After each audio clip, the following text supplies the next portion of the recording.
Сәлеметсіздер ме, құрметті оқушылар? Бүгінгі 24-ші сабақтың тақырыбы дауыссыз қ мен ғ. Сабақтың мақсаты: қ, ғ әріптерінің жазылу емлесін білемін. Мәтін мазмұны бойынша қойылған сұрақтарға жауап бере аламын.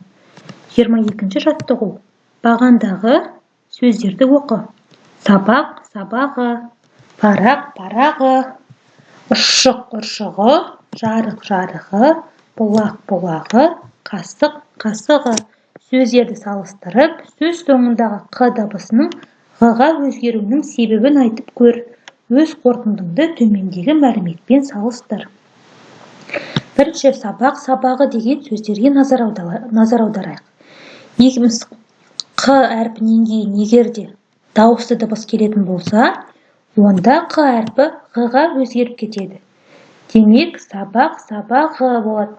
Парақ, парағы, ұршық, ұршығы.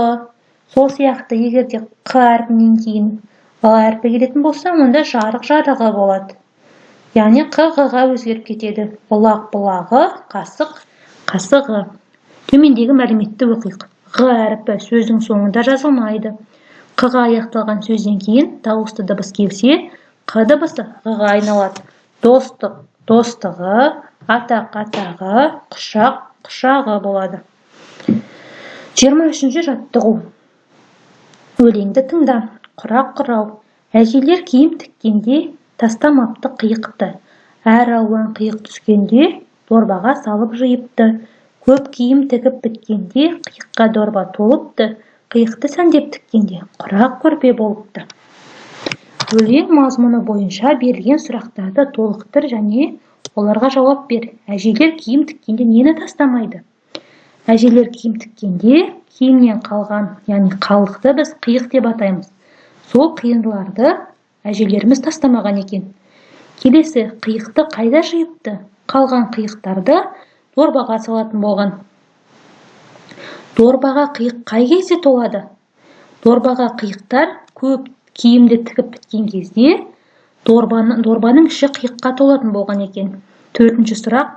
Қиықты сәндеп тіккенде не пайда болады? Құрақ көрпе пайда болады екен. Қиық, құрақ сөздеріне ы дыбысын жалғап жаз. Не байқадың? Қиық, қиығы, құрақ, құрағы.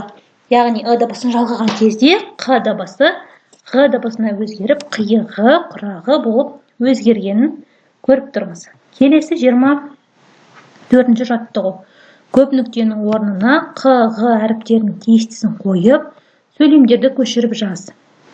Бір қозының аяғы сынып қалған екен. Қайрат қозыны аяп үйге алып келді. Атасы оның сынығын орнына салды, кейін қозының аяғы жазылды.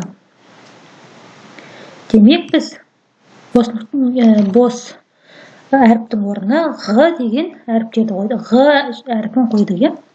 25-ші жаттығу. Өлеңді көркем жаз. Анаң күнің жүрегің, әкең өмір тірегің, әжең асылы ардағың, атаң дана қорғаның. Қарамен жазылған сөзде қай дыбыс өзгеріске ұшыраған? Оның себебін түсіндір. Ардақ, ардағың болып өзгерген. Ардағың деген сөздің негізгі түбір мағынасы ардақ деген мағынаны береді. Ал қ-дан кейін дауысты ы дыбысы келетін болса, онда қ дыбысы ғ-ға айналып келеді. Яғни ардақ, ардағың болып өзгереді. Келесі жаттығу бізде 26-ші жаттығу. Шығармашылық үзіліс. Ойын жұмбақтардың шешуін тап.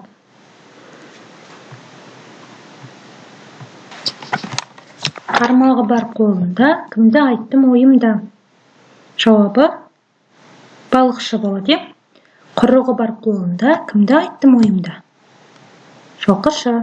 Қалағы бар қолында, кімді айттым ойымда? Құрылысшы.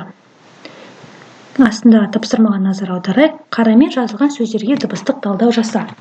Бізде қарамен жазылған сөздер: қармағы, құрығы, қалағы. Қармағы 3 буынды сөз, 7 әріп, 7 дыбыс бар. Қ дауыссыз қатаң, А дауысты жуан, Р дауыссыз үнді, М дауыссыз үнді, А дауысты жуан, Х дауыссыз ұяң, дауысты жуан. Келесі құрығы 6 әріп 6 дыбыстан тұрады. 3 буынды сөз. Қ дауыссыз қатаң, дауысты жуан, дауыссыз үнді, дауысты жуан, дауыссыз ұяң, дауысты жуан дыбыс. Келесі қала 6 әріп 6 дыбыс 3 буындан тұрады. Қ дауыссыз қатаң, дауысты жуан, дауыссыз үнді, дауысты жуан, дауыссыз ұяң, дауыссыз жуан дыбыс. Осымен біздің бүгінгі сабағымыз аяқталды. Арнама жазылып, лайк басып, төменге пікір қалдыруды ұмытпаңыздар. Келесі сабақта жолыққанша аман болыңыздар.